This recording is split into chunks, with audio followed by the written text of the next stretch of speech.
Good afternoon to all, my dear Bhaiya Bahan. How are you? Are you fine? Very good.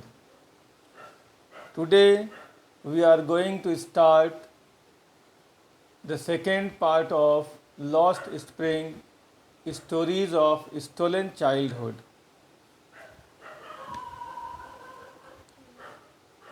As we discussed earlier, that Lost Spring Stories of Stolen Childhood is divided into two parts.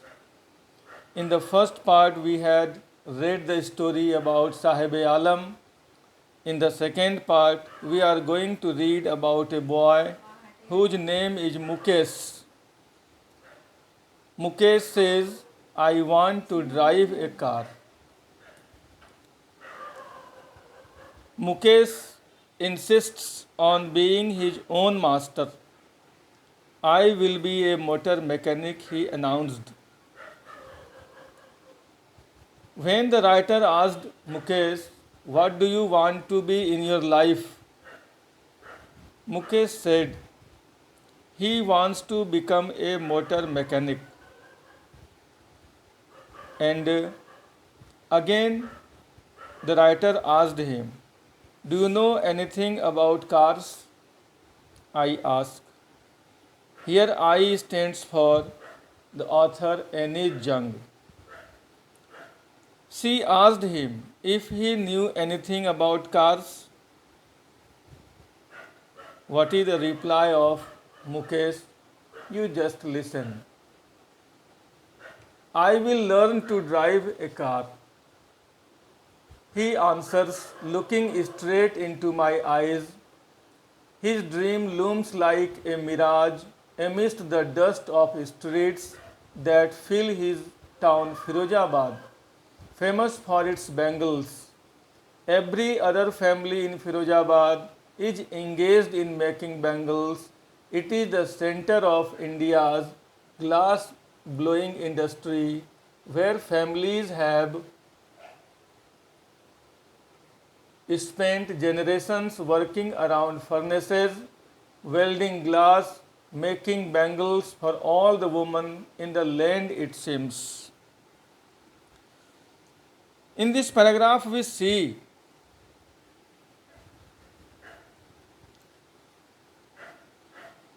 the boy was confident and replied that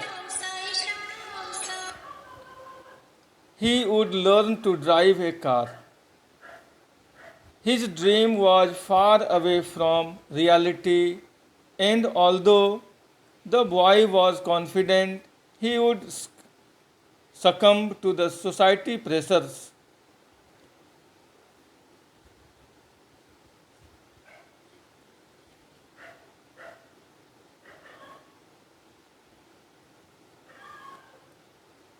he lived in Firozabad, which was famous for glass bangles. The writer felt the boy's dream would not materialize and gradually get influenced by the dusty streets of Firozabad. She wanted to say that as every family in the town of Firozabad was involved in the glass bangle industry, so would Mukesh do with the passage of time. She tells us that Firozabad was the main town of India for the glass blowing industry. The families had been involved in working at furnaces, welding glass, and making bangles for generations. They made so many bangles that it seemed that they made bangles for all the women of the world. In this paragraph, there are some difficult words. Please copy it. The first word is master.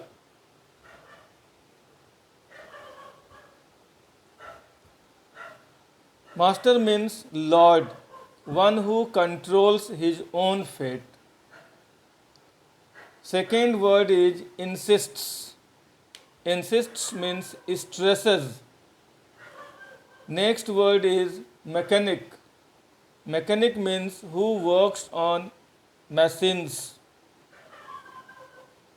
Announces means declares. Straight means direct. Looms means not clearly. Mirage means false appearance. Firozabad, a town in UP famous for its bangles. Engaged in means employed in. Glass blowing means glass melting. Generations, average time when children grow up as adults. Furnaces means hearths. Welding means joining together. These were the words from this paragraph. Now, the next paragraph.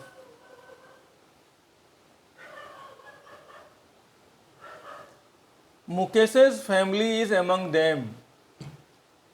None of them know that it is illegal for children like him to work in the glass furnaces with high temperatures, in dingy cells without air and light, that the law, if enforced, could get him and all those 20,000 children out of the hot furnaces where they slog their daylight hours, often losing the brightness of their eyes. Here we see Mukesh's family was also involved in the profession of glass bangle making. They were not aware of the law. They did not know that it was unlawful to force children to work in such glass furnaces. The workplaces were hot, dark, closed rooms without ventilation. The writer felt that if the law would come into force, it would rescue almost 20,000 children from these inhuman places where they were forced to work hard during the daytime. They often ended up losing their eyesight also. Here you write some words. First word is illegal. Illegal means against the law. Next word is dingy. Dingy means dark and dirty. Cells means small rooms. Enforced means put in force. These were the words from this paragraph. Next paragraph you see. Mukesh's eyes beam as he volunteers to take me home, which he proudly says is being rebuilt. We walk down stinking lanes choked with garbage, past homes that remain hovels with crumbling walls, wobbly doors, no windows, crowded with families of humans and animals coexisting in a primeval state. He stops at the door of one such house, bangs a wobbly iron door with his foot, and pushes it open.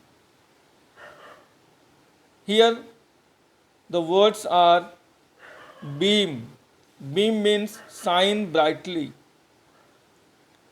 Next word is volunteers, means freely offers to do something.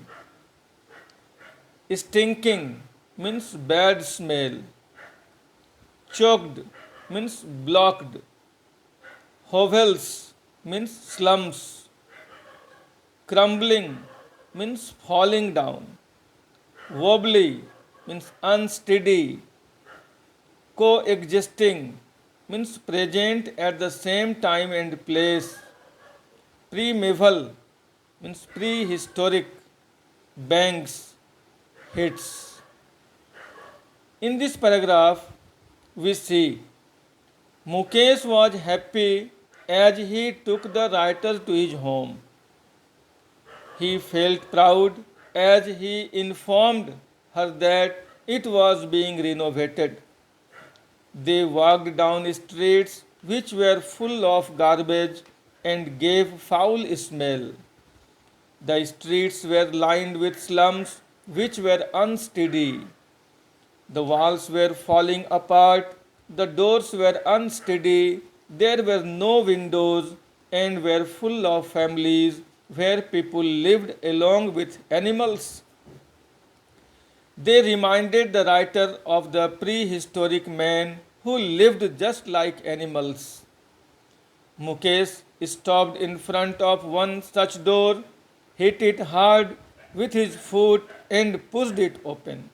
In this way, we have seen the writer has reached just near the house of Mukesh, and Mukesh is standing near his house. Now, the next paragraph. We enter a half built shack. In one part of it, thatched with dead grass, is a firewood stove over which sits a large vessel of sizzling spinach leaves. On the ground, in large aluminium platters, are more chopped vegetables.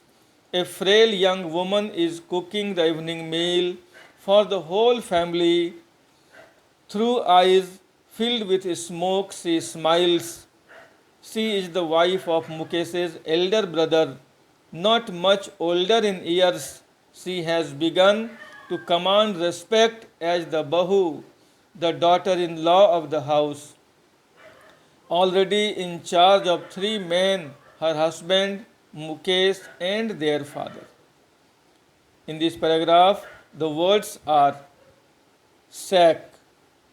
Shack means a roughly built hut. Thatched means covered with dry grass. Vessel means container for cooking food. Sizzling means make a hissing sound when frying or cooking. Platters, large plates. Chopped means cut finely. Frail means thin or weak. Eyes filled with smoke means her eyes are filled with the smoke coming out of the firewood stove. Command respect means she is worthy and so is respected. In this paragraph, we see the house where Mukesh lived was partially constructed hut. In one corner was a firewood stove made with dead grass. A vessel with spinach leaves was kept on it. On the ground, there were more plates with chopped vegetables in them. There was a, there was a thin young woman cooking the evening meal for the family. Her eyes were full of the smoke emanating from the stove, but she was still cheerful and smiled to see the writer. She was the wife of Mukesh's elder brother. Although she was not much older than Mukesh, she was a responsible person and was worthy to get respect from the family as the daughter-in-law of the family. She took care of three men, her husband, Mukesh, and their father. Now the next paragraph. When the older man enters, she gently withdraws behind the broken wall and brings her veil closer to her face. As custom demands, daughter-in-law veil their faces before male elders. In this case, the elder is an impoverished bangle maker. Despite long years of hard labor, first as a tailor, then a bangle maker, he has failed to renovate a house, send his two sons to school. All he has managed to do is teach them what he knows, the art of making bangles. Here you can write some words. Withdraws means goes back. Veil means a piece of fine material worn by women to protect or hide the face, cover or hide. Impoverished means very poor. Labor means hard work. Renovate means repair. In this paragraph, we see as Mukesh's father entered the house, the daughter in law hid behind the wall and covered her face behind her veil. It was a tradition for the daughter in laws to hide their face in the presence of the older male members of the family. The elder here was a poor bangle maker. He had worked hard all his life, first as a tailor, then as a bangle maker. He was still not able to either renovate the house or send his sons to school.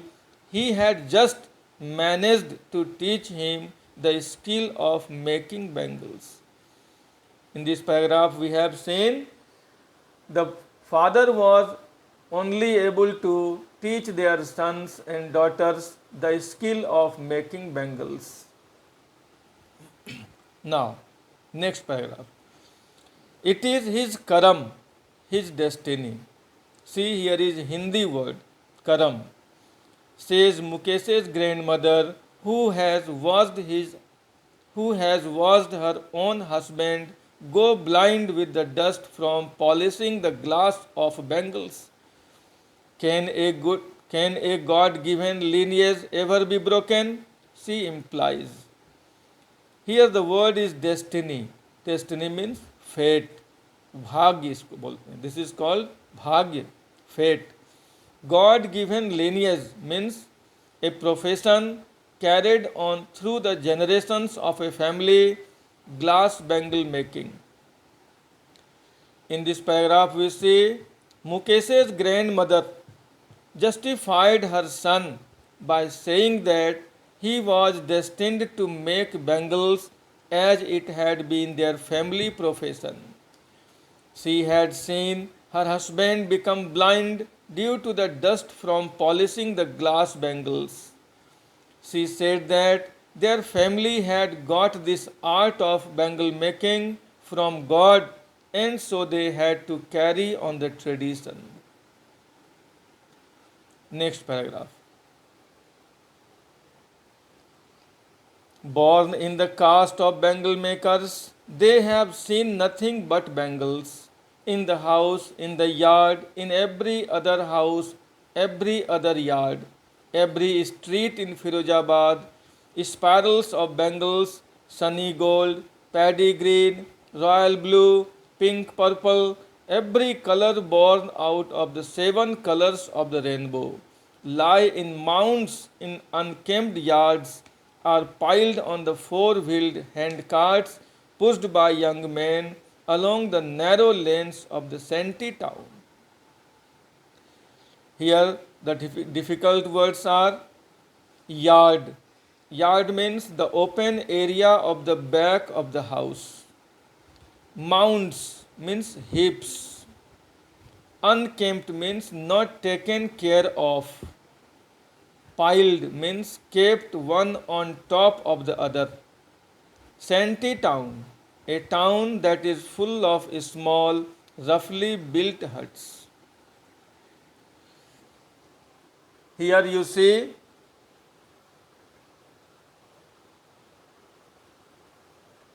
in this paragraph, the writer is Mukesh is telling about himself. Writer is telling some other thing about Firozabad. The writer is telling they were born in a particular caste which had to follow the profession of bangle making. All their life they had just seen these glass bangles. They were everywhere in the backyard, in the next house, in their yard, and even in the streets of the town. There were huge spiral bunches of bangles in different colors like gold, green, blue, pink, purple. There were bangles of all the colors of the rainbow. Further, the writer says that there were bangles in the neglected yards also. They were dumped on hand carts for sale. They were pushed by men along the streets of Firozabad.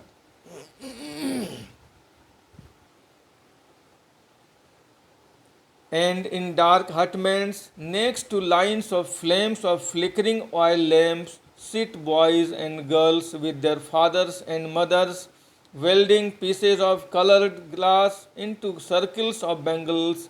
Their eyes are more adjusted to the dark than to the light outside. That is why they often end up losing their eyesight before they become adults. In this paragraph, a word is welding. Welding means joining.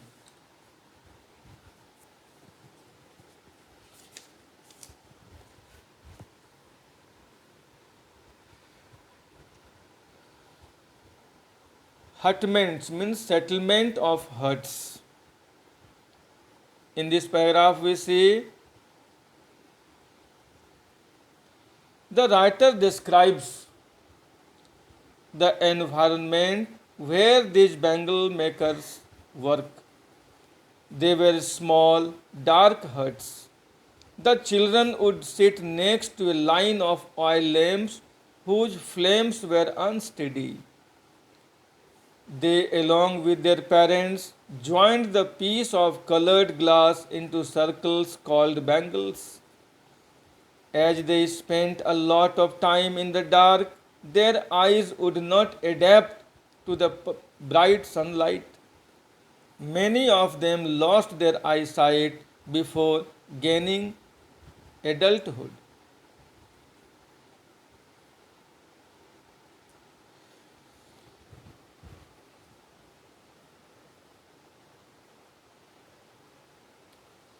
Savita, a young girl in a drab pink dress, sits alongside an elderly woman, soldering pieces of glass as her hands move mechanically like the tongues of a machine. I wonder if she knows the sanctity of the bangles she helps make. It symbolizes an Indian woman's suhag, auspiciousness in marriage. Here the words are drab. Drab means faded, colorless. Soldering means joining. Tongs means an instrument with two movable arms joined at one end. Sanctity, the state of being sacred or holy. Auspiciousness means good moment. In this paragraph, we see there was a young girl by the name of Savita. She wore a faded pink colored dress. She was sitting with an elderly woman and they were joining pieces of glass to make bangles. Her hands moved like a machine, just like the tongs of a machine. The writer wondered if Savita knew that bangles were sacred. They were a good thing for a woman's wifehood. It will dawn on her suddenly one day when her head is draped with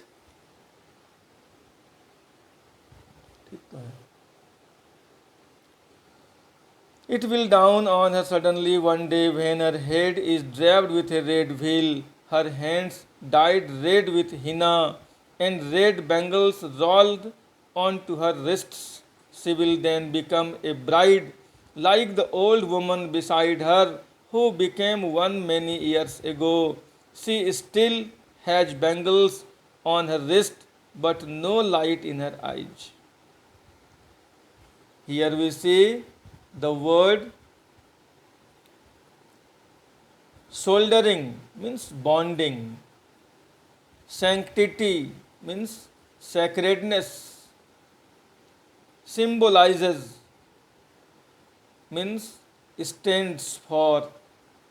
Suhag means auspiciousness in marriage. Down on means begin to understand. Drabbed means covered with. Dyed means colored. Henna means coloring material of a plant. In this paragraph, we say she thought that Savita would realize this when she would become a bride. That day, she would cover her head with a red colored veil, color her hands with henna, and wear red colored bangles on her wrist. The elderly woman sitting next to Savita also became a bride many years ago. She was still wearing the glass bangles but had lost her eyesight now. एक वक्त शेर भर खाना भी नहीं खाया, she says in a voice drained of joy.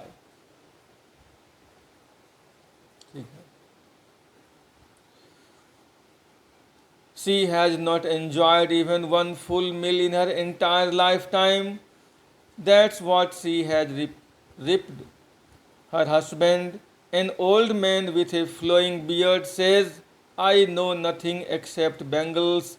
All I have done is make a house for the family to live in. Here the words are drained off, means removed. Entire means complete. Ribbed means got the fruit. Share, a unit of measuring quantity. In this paragraph, we see the elderly woman complained that she had not eaten even a share of food. Share is a unit of measuring quantity. The woman wants to say that they are so poor that they cannot eat enough food.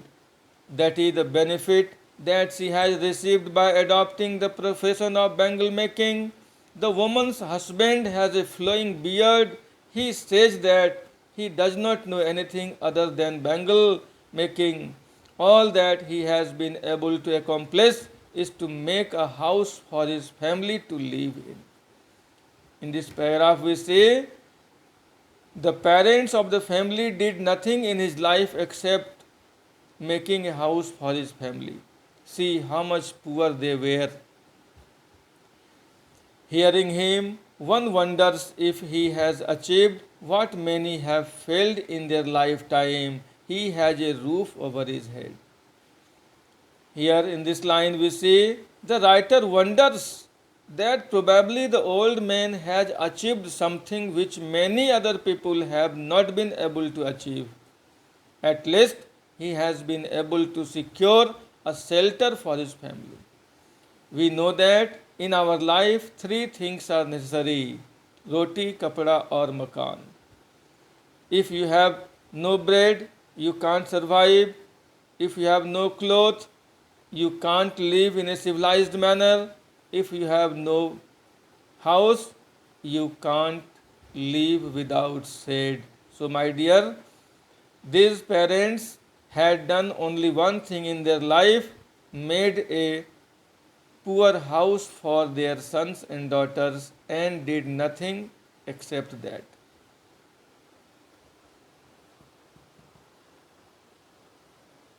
Next paragraph. The cry of not having money to do anything except carry on the business of making bangles, not even enough to eat, rings in every home. The young men echo the lament of their elders. Little has moved with time, it seems, in Firozabad. Years of mind-numbing toil have killed all initiative and the ability to dream. Here the words are rings. Rings means a sound which is repeated. Echo. Echo means repeat. Lament means complaint. Mind numbing means boring. Toil means physical hard work done to earn a living. In this paragraph, we see this problem was prevalent in all the homes which carried on the profession. They did not know anything else other than bangle making, and it did not even provide them enough to eat. The young man who had entered the traditional profession also had the same complaint. With the passing time, there was no improvement in their condition, as they had been doing hard work for countless number of years. They did not have any ability to do something else or to dream of it. Now there is a time of class work. Now you should write some questions and prepare it in the class. First question is, who is Mukesh? Second question is, what did Mukesh want? Third question is, what did Mukesh's parents do for him? Next question, how many children are working in glass blowing industries? Next question, should child labor be stopped in India? Prepare it. Okay, very nice. You have prepared it. So I think today we should stop here. Next day we will continue this chapter again. And your homework is prepare question answer from taught paragraphs.